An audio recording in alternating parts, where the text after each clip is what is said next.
Okay, in this first numerical example of a indeterminate multi-bay frame, it's a 3-bay moment resisting frame. We've got a lateral force of 14.75 kips, and we're asked to estimate the reactions here. And in this first just guess as an approximation, we're going to make some really crude, simple things, and we're going to find out that there's an improved way to do this. But we're going to do just a really basic garden variety approach and see what happens. Right? And so that basic approach might be to say, let's assume that all columns share equally the story shear. Now by story shear I mean the total amount of shear that is going through this entire story, which is going to be, of course, 14.75 kips. Very simple case with only a one story here. So we'll assume that all columns. That's saying that all columns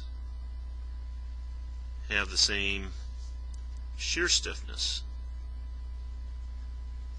The reason why that is an important articulation is that when you think about how this frame might sway over in response to the load, then we've got some drift that has happened up here. That's going to be the same drift for each and every column. And if the columns all have the same shear stiffness, then the reaction that we have down here at the base for each one of those columns,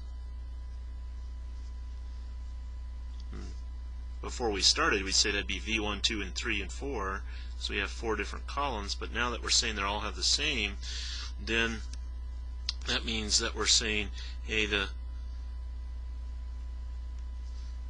shear in the column is going to equal some sort of stiffness of the column times that delta. Since they all have the same displacement, all have the same stiffnesses, they end up with all the same then shear force. And this is very much of the notion of a little coil spring model, right? F equals kx, linear elastic, and k is that proportionality constant that goes in between, right?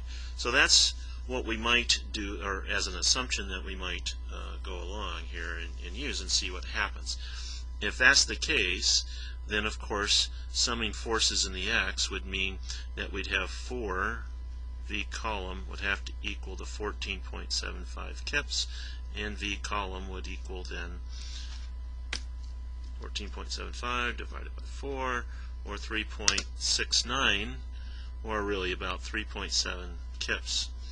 Right? Now that'd be one estimate of the reactions that we've got here. Right? Now another part though is we got to assume something about where the inflection point is. If we want the other reactions, say the moments, so then what we might do is further assume that the inflection points, or points of inflection, are at the mid-height of the column. If that's the case, then right here at 7 feet above the ground, then we have essentially identified where the moment is equal to 0. So there's a pretty important additional thing that goes along with all this. Not only do all columns have the same shear stiffness, they also then have the same EI, right? All of them are being the same. So shear stiffness doesn't mean we have to have the same EI, but they do. If you have one, it does sort of imply the other, along with some other conditions are met as well. Right? So if the points of inflection are at the mid-height of the column, what we've also just decided is happening is that we have a little short segment of a cantilever column that's 7 foot high. We just figured out, or decided, approximated, that we've got 3.7 kips of shear that is going on in that column. Of course, that gives us the opposite shear at the reaction at the base, but then we can now find out what the moment is that goes with this, and that's just going to be simply 3.7 kips times the 7 foot, and I'm going to keep all the numbers in my calculator, so I reduce my rounding error, and so that's 25.8 kip foot for the moment. That's at the bottom, right? Now, with this approach, we're also not going to get much in the way of what the vertical reactions are, the axial forces that come along with these. So that's a little unfortunate because we know that those aren't going to be zero, and we're now not getting any information about that. But what we can do is we can start to figure out if what kind of error we might have with all that by doing a sum of moments in the global system about everything. So oops, sorry, I'm moving around here on you. What's some moments about our base for, and we're not going to include everything, we're just going to include some of the things that we've got here, and you'll see what I mean here in just a second. 14.75 kips times 14 feet high minus, and then we've got 4 of these 25.8 foot kips going in the other direction. I don't know that that's going to be equal to 0. Let's find out. I don't know what that story is going to be. Times 4 equals that minus plus 14.75 times 14, and we end up with a net of 103.25 kip feet. Now that means there's a net positive. That means there was a net going in a clockwise way. Means, I think, that we have to have a restoring moment in the other direction created by these columns. Now we might further assume, sorry, I know I did that right out of screen, these got to create a force couple. Now we might assume the two outer columns have equal opposite and the two interior columns have equal opposite. The cantilever method goes through trying to make some sort of a guess about all that.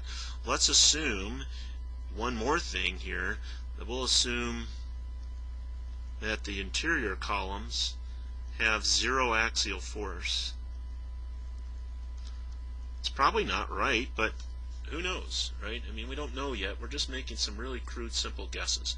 So if we do that, then what we can say is, hey, the force couple, we just said those were 0, and the force couple is coming from these outer columns, so that would mean F column times, what's this total moment arm? We got 3 bays at 24 feet each, and that's going to have to be equal to this imbalance of 103.25, and that would tell us that the column axial force then would be equal to 1.43 kips. That's kind of interesting because it says that's not very large at all. And so even if these middle ones do pick up a force, which means these outer ones won't be as large, but we're talking about a very small axial force relative to the potential bending moments that are going to be developed. And so, or maybe that part of the approximation is not too bad. Again, this is just a pure raw guess. In the next set, we're going to see how we might be able to improve that.